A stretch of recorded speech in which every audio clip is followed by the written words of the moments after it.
You got to give some respect to Jake Matthews, man. Very formidable, very experienced. And I was actually really surprised, man, because I think Michael Morales is better than we think he is, AJ. Jake Matthews, let's not forget, this dude, before he turned into the boxer, he was all about shooting in for takedowns. There was no takedowns to be found, not against Michael Morales, and I think there's too much danger that comes with a failed takedown attempt. So how impressed were you with the poise, the patience, I mean, really just the calmness of a Michael Morales 3-round clinic? What'd you think? Not even breaking a sweat until about the third round, maybe even a little closer to the second end of the second. But man, the way Michael Morales, I think what impressed me most, yeah, we know he has the power, we know he has a technique, and he knows how to cut an angle to get away from danger. But also when you're able to outspeed Jake Matthews right there. Because, yeah, like you said, Derek, Jake Matthews has now found himself as that boxer, but his wrestling was kind of forefronted his success.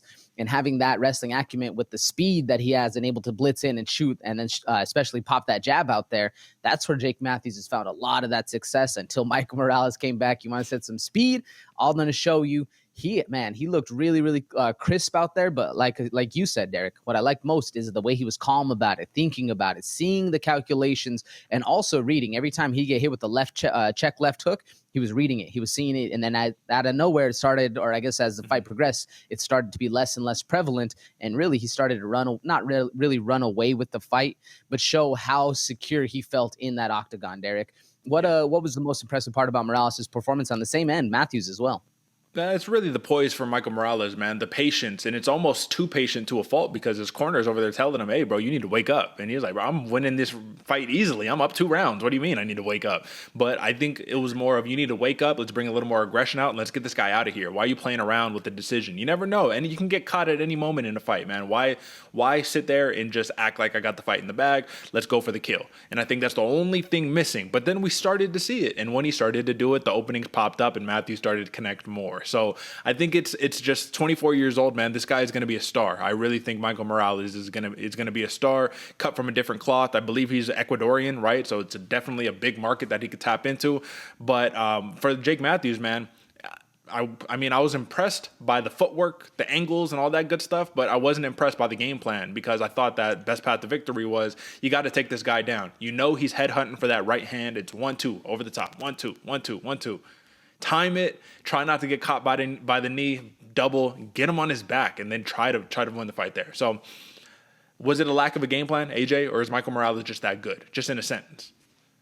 I think Michael Morales is that good. Well, although honestly, we didn't see Jake Matthews even shoot once. And even when Michael Morales did, he backed up, defended the takedown, didn't want any part of that ground game. And I wonder why. So I'm thinking game plan at the moment. Yeah, technically, Jake Matthews is credited for 1 takedown attempt and, of course, did not land it. So, I mean, maybe we got 1 in there that he snuck in there. But, yeah, let's talk a little bit more about the breakdown, though, the value for the props that we were taking a look at, just the money line overall. When you look at Michael Morales, he closed as a favorite. I think it was a pretty clear choice for the victory right here. When you were taking a look at the props, AJ, and all love, brother, but you know, on fight day, you have some juice in your pocket, you see some lines, you start making some decisions. I started to think more and more about that plus 250 decision prop for Michael Morales, and I ended up cashing in on that one before the fight.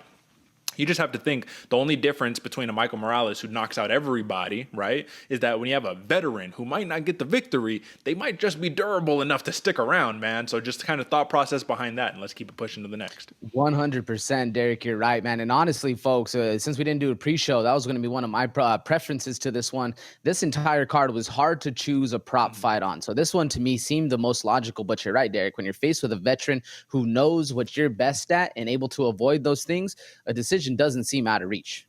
Yeah, absolutely. So you got to give it to Jake Matthews for the durability, but a big win for a Michael Morales.